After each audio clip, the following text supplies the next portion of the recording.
नमस्कार मंडळी, आज आपण करणार आहोत खूपच झटपट चविष्ट आणि सगळ्यांच्या आवडीचा असा अख्खा नूडल्स घरच्या घरी सोप्या पद्धतीने. चला मग लगेच सुरुवात करूया. त्यासाठी सगळ्यात अगोदर इथं मी हक्का नूडल्सचं जे पॅकेट असतं ना रेडीमेड ते घेतलेलं आहे.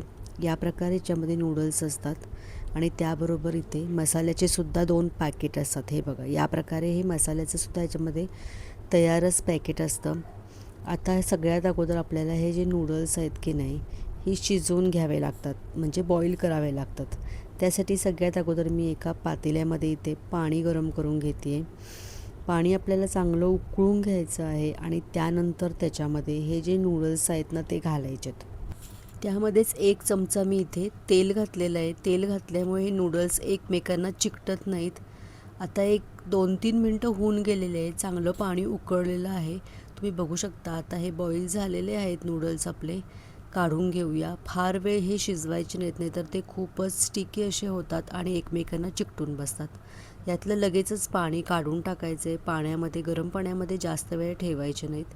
आता यातलं पाणी हे जे आहे ते काढून घेतलेलं आहे आणि आपण ह्या नूडल्सवरती आता थंड पाणी घालणार आहोत, त्यामुळे ते एकमेकांना चिकटत नाहीत. या प्रकारे आता ह्याच्यावरती थंड पाणी घालून घेतलेलं आहेत आणि हे नूडल्स आता पूर्णपणे थंड करून घेतलेले आहेत.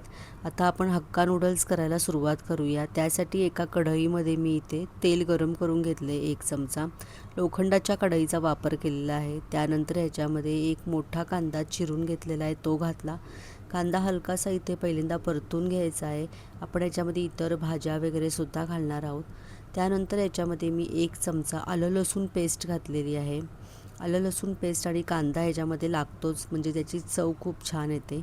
त्यानंतर आता इथे मी अर्धा वाटी मटार घातलेत, 1 वाटी इथे गाजर चिरलेले घातलेत, 1 वाटी टोमॅटो चिरलेला घातलेला आहे. त्याचबरोबर 2 हिरव्या मिरच्या मी स्लाईस करून चिरून घेतलेल्या आहेत, त्या घातलेल्या आहेत. सगळं आता या तेलावरती चांगलं परतवून घ्यायचं आहे आपल्याला.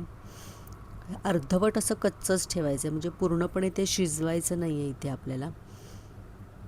कारण कोणत्याही चायनीज पदार्थामध्ये की नाही भाज्या जास्त शिजवलेल्या नसतात. त्यानंतर ह्याच्यामध्ये जे मसाल्याचे पॅकेट्स त्याच्यामध्ये होते ते दोन्ही पॅकेट ह्याच्यामध्ये घालायचे, म्हणजे पूर्णपणे हा हक्का नूडल्सचा मसाला याच्यामध्ये घालायचा. यामध्ये सगळं घातलेलं असतं, मीठ वगैरे सुद्धा असतं, त्याच्यामुळे मीठही वरतून घालायची आवश्यकता लागत नाही. पण आपण भाज्यांच्या पुरतं मीठ घालावं लागतं, कारण नूडल्स पुरतं हा मसाला इथे आणि मीठ असतं त्याच्यामध्ये. म्हणून मी थोडंसं मीठ या भाज्यांपुरतं इथे घातलेलं आहे. थोडंसं लाल तिखट एक अर्धा चमचा घातलेला आहे. तिखट बघून आपल्या अंदाजाने घालायचं, कारण आपण हिरव्या मिरच्यासुद्धा ह्याच्यामध्ये घातलेल्या आहेत. सगळं मिक्स करून घ्यायचं आणि त्यानंतर हे नूडल्स आहेत ना हे घालायचे, आपण जे बॉईल करून घेतलेत ते, आणि हलकेसे जरा सुट्टे सुट्टे असे करून घ्यायचे आणि त्यानंतर ह्या पूर्ण भाज्यांमध्ये व्यवस्थित मिक्स करून घ्यायचे, कारण आपण जो मसाला वगैरे घातलेला आहे तो पूर्ण या सगळ्या नूडल्सना लागायला पाहिजे. आता त्यानंतर हे सगळं मी मिक्स करून घेते आहे.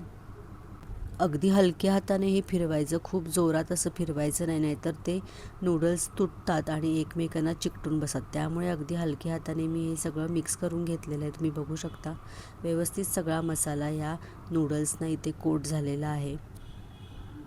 नंतर खूप सारी याच्यात बारीक चिरलेली कोथिंबीर घालायची.